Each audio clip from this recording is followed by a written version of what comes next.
On a commencé à parler d'art contemporain quand, d'une manière un peu plus large qu'auparavant, un certain nombre de parties du public a bien voulu se reconnaître dans ces œuvres d'art et ne pas les rejeter.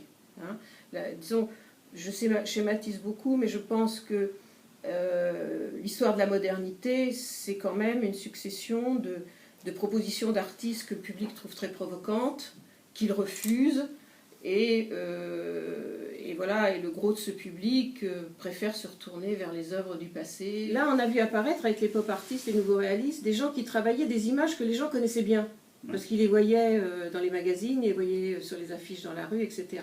Et simplement, elles étaient magnifiées, elles étaient retravaillées. Est-ce que toutes ces générations-là, des années 60, est-ce qu'ils ont critiqué cette société? Ou au contraire, ils en ont produit les icônes voilà, qui nous permettent d'admirer ces valeurs? Je crois que c'est très ambigu et que finalement, c'est peut-être pas le rôle de l'artiste, ni d'être contre, ni d'être pour.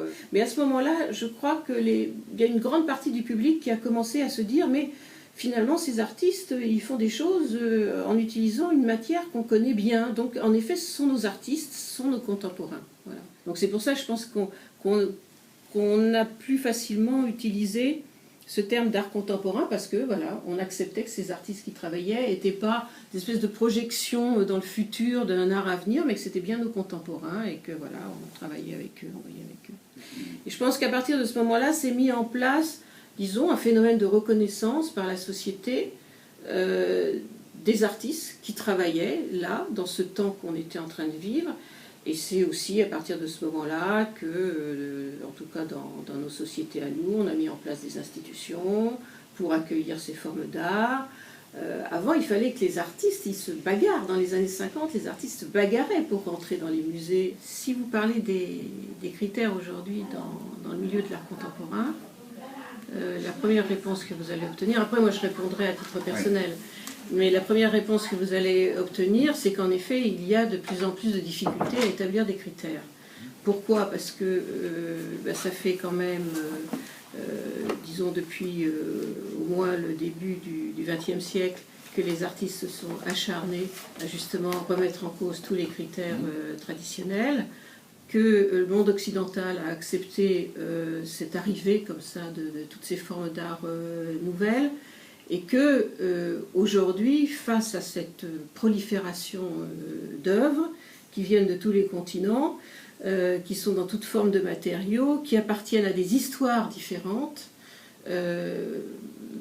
tous mes confrères vous répondront, et pas simplement mes confrères, mais les marchands, les artistes eux-mêmes parfois, etc., que souvent les gens vous diront qu'ils sont un peu perdus, voilà, qu'il y a une très grande difficulté à appliquer des critères. Pour moi, j'estime qu'une des fonctions des œuvres d'art, c'est de provoquer la pensée. Que je continue d'être une avant-gardiste, c'est-à-dire que je continue à m'intéresser et à utiliser comme critère les œuvres qui produisent un effet de nouveauté. Voilà, il faut qu'il y ait un effet de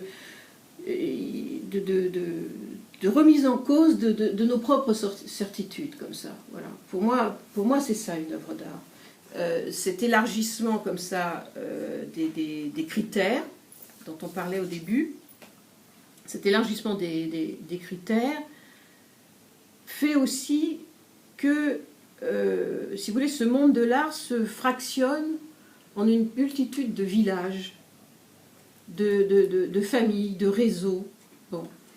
Où aujourd'hui, vraiment, un artiste qui fait pas son trou, enfin, s'il ne trouve pas l'écosystème dans lequel son œuvre va pouvoir être regardée, intéressée, prospérer, etc., c'est que vraiment, c'est un ermite, quoi. Cette ouverture dont je parlais a engendré une sorte de tolérance qui finalement, alors la tolérance est une bonne chose, sauf que le jour où elle devient un consensus mou, elle est une mauvaise chose.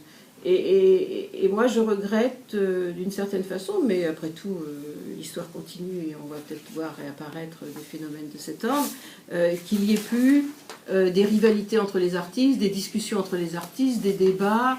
Bien souvent par exemple aujourd'hui, ce sont plutôt les critiques d'art ou les historiens qui créent des débats qui essayent de les provoquer, c'est eux qui ont l'initiative, alors que, de mon point de vue, on devrait être plutôt à la suite des artistes, on devrait plutôt être là, les instruments des artistes. En fait, je serais plutôt de ceux qui pensent que l'art a à se recentrer, que justement ces ruptures successives ont eu comme effet une diffusion, une dispersion du fait artistique, un peu sa dévalorisation, il faut bien dire. Il y a beaucoup d'œuvres, mais il y en a peu qui retiennent vraiment votre attention, ou qui vous bouleversent, Qui tiennent dans le temps. Qui tiennent dans le temps, c'est-à-dire qui tiennent dans le temps, dans la mesure où le jour où vous la revoyez, longtemps après, elle continue de provoquer quelque chose en vous. Moi, je pense que, justement, l'art s'est un petit peu trop perdu, comme ça. C'est un peu trop... a voulu un peu trop investir. Vous savez, il y avait cette parole de Rauschenberg qui disait « Je travaille sur la frontière entre l'art et la vie ». Bon. Et alors Rauschenberg, c'est très très bien, mais je pense qu'il y a eu beaucoup d'artistes après Rauschenberg qui ont un peu trop basculé du côté de la vie. Voilà. Et qui ont oublié un peu l'art. Et l'art, c'est aussi une force de résistance à ce que, d'une manière rapide, on peut appeler la vie, la politique, la société, le quotidien, et que justement l'art doit nous proposer autre chose. Je pense que le rôle de l'art aujourd'hui, et s'il doit nous mener quelque part, c'est vers une utopie, mais pas une utopie politique. De garder cette faculté de créer des utopies, de proposer des utopies où nous sortent de cette vie, pour nous la faire regarder avec un petit peu de recul, ou nous permettent de justement en relativiser les valeurs, ou nous permettent à titre personnel de nous construire nous-mêmes notre propre imaginaire, notre propre monde à nous, qui ne se confond pas avec celui de la vie quotidienne que nous menons. Moi, je veux qu'Art Presse soit une revue de référence pour les historiens qui travailleront. Je suis très ambitieuse, dans 20 ans, dans 50 ans, et dans bien plus longtemps, qui diront « Ah, quels étaient les artistes défendus par Art Presse ? Ah oui, ils avaient fait tout un numéro, tout un gros dossier sur tel artiste, tout ça, bon. » Et que voilà, et que ça façonnera un petit peu la mise en place, la manière dont on écrira l'histoire à ce moment-là.